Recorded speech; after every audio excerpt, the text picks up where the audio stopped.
नसूह एक ऐसा मर्द था जो औरतों जैसी शक्ल व सूरत रखता था, नर्म आवाज, नाजुक जिस्म और दाढ़ी के बगैर। वो इसी जाहिरी भेस का फायदा उठाकर जनाना हमाम में औरतों का मसाज करता था। ये उसके लिए जरिया माश भी था और उसके दिल में छुपी ख्वाहिश की तकमील भी। कई बार जमीर ने उसे मलामत की, मगर हर बार वो अपनी तौबा तोड़ देता था। एक दिन बादशाह की बेटी हमाम में आई और मसाज के बाद उसका कीमती हीरा कहीं खो गया। शहजादी के हुक्म पर सबकी तलाशी ली जाने लगी। नसूह बदनामी और शर्मिंदगी के डर से एक कोने में छुप गया। जब उसने देखा कि कनीजें उसे ढूंढ रही हैं, तो उसने रोते हुए सच्चे दिल से खुदा से तौबा की और दुआ मांगी, ऐ अल्लाह, मैं वादा करता हूँ कि आज के बाद कभी ये गुनाह नहीं करूंगा, मेरी लाज रख ले। उसकी दुआ अभी खत्म भी नहीं हुई थी कि बाहर से आवाज आई, नसूह को छोड़ दो, हीरा मिल गया है। नसूह की आंखों में आंसू थे और दिल में इत्मीनान। उसने शहजादी से रुखसत ली और घर आ गया। नसूह जान गया था कि अब इस शहर में रहना मुमकिन नहीं, जहाँ की औरतें अब भी उसे चाहती थीं। उसने अपनी तमाम नाजायज कमाई गरीबों में बांट दी और शहर छोड़कर एक वीरान पहाड़ी पर चला गया। वहाँ वो अल्लाह की इबादत में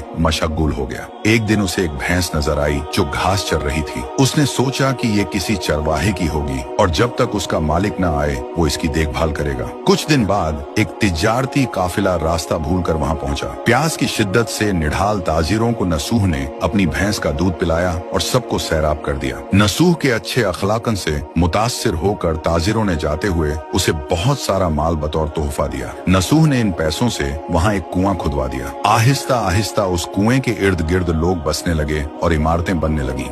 नसूह की नेकियों की वजह से सब उसकी इज्जत करते थे। नसूह की नेकी और शोहरत के चर्चे बादशाह तक जा पहुंचे। बादशाह उससे मिलने का बेहद मुश्ताक था, लेकिन नसूह ने बादशाह के पास आने से इनकार कर दिया। इस बेनियाजी ने बादशाह की मिलने की तलब और बढ़ा दी और उसने खुद नसूह से मिलने का फैसला किया। जब बादशाह नसूह की बस्ती में दाखिल हुआ, वहीं उसकी रूह कब्ज हो गई। चूंकि बादशाह बतौर अकीदतमंद नसूह के पास आ रहा था और रियाया भी नसूह की खूबियों की कायल हो चुकी थी, सब ने नसूह को बादशाह के तख्त पर बिठा दिया। नसूह ने इंसाफ का निजाम कायम किया और उसी शहजादी से शादी कर ली जिसके गोहर की वजह से उसे हिदायत मिली थी। एक दिन एक शख्स दरबार में आया और अपनी गुमशुदा भैंस का जिक्र किया। नसूह ने मुस्कुराते हुए कहा, तुम्हारी भैंस मेरे पास है और आज जो कुछ मेरे पास है वो सब उसी की वजह से है। इस पर वो शख्स कहने लगा, ऐ नसूह, जान लो, न मैं इंसान हूँ और न ही वो जानवर भैंस है। हम दो फरिश्ते थे जो तुम्हारा इम्तिहान लेने आए थे। ये सब कुछ तुम्हारी